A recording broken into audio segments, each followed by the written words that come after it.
The Spiral, Chapter 23, The Daybreak.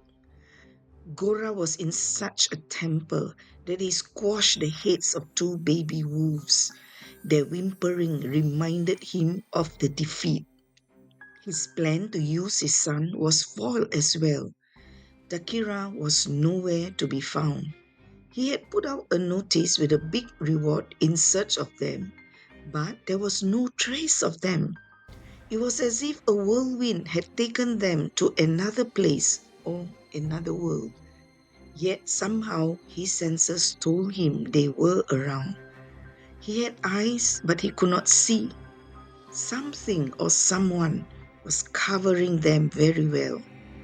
He remembered that night very well. The night ritual had to be stopped when the mist told him his wife and children had run away. In great confidence of getting them back, he went off thinking how this time he would lock up his wife at home till the day of her delivery. As for the boy, he would keep him close to him all the time by making sure he was one of the closest to the mist.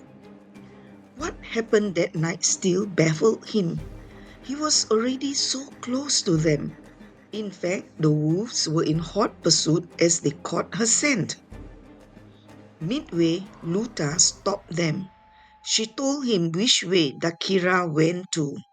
Not really believing her, he, however, split the group into two. He followed the way the wolves were inclined to go. Along the way, there was a small stream. If she had used the stream, the wolves might be confused. But then, she could not be far ahead. Yet that night, Gora sensed something unusual about the night. It was hovering over the village where the path seemed to lead. A kind of brightness overlaid it like a halo formed in the atmosphere. Something or someone attracting the light had arrived in the village. Gora knew then a light bearer had come, and this path must have been recently used by the light bearer. This light baffled the wolves and made them refuse to carry on. Not wishing to meet the herders, Gora turned back to the labyrinth. Things had really come to a head. The defeat of the night before told him clearly what preparations he had to make. With his son unavailable, he had to use the alternative plan. He himself must enter fully into the mist and become the mist itself.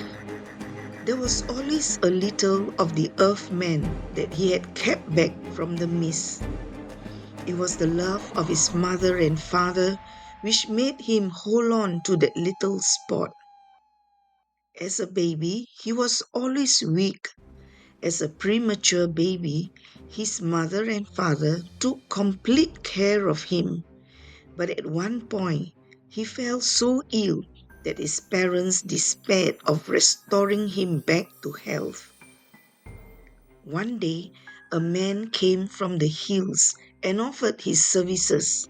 He refused any amount of money, but that he should be given to him as a son.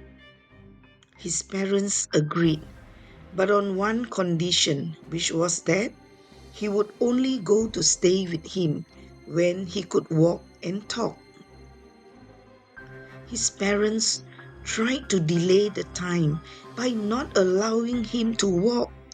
But on the night of a feast, the man came and said that it was time. He called Gora, and Gora, who had not walked before, just got up and walked to him. To others, it seemed like a miracle. To his parents, it spelled death. His mother died not long after. His father went away and never came back. He had nothing to lose. With no family, he could let go fully and come into ultimate engulfment by the mist. The power he had longed for, which the man from the hills had spoken to him about, would now come to fulfillment.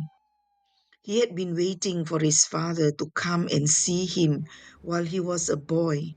Each year brought greater despair to him until one day he decided to agree fully with the man from the hills. Marrying Dakira brought some change, but he could never get rid of that lust for power. The man from the hills had filled him with stories of great power if he could merge with the mist. The merging would create a new race which would wipe out all Earthmen. This new race with superpowers would go on to conquer the cities in the skies.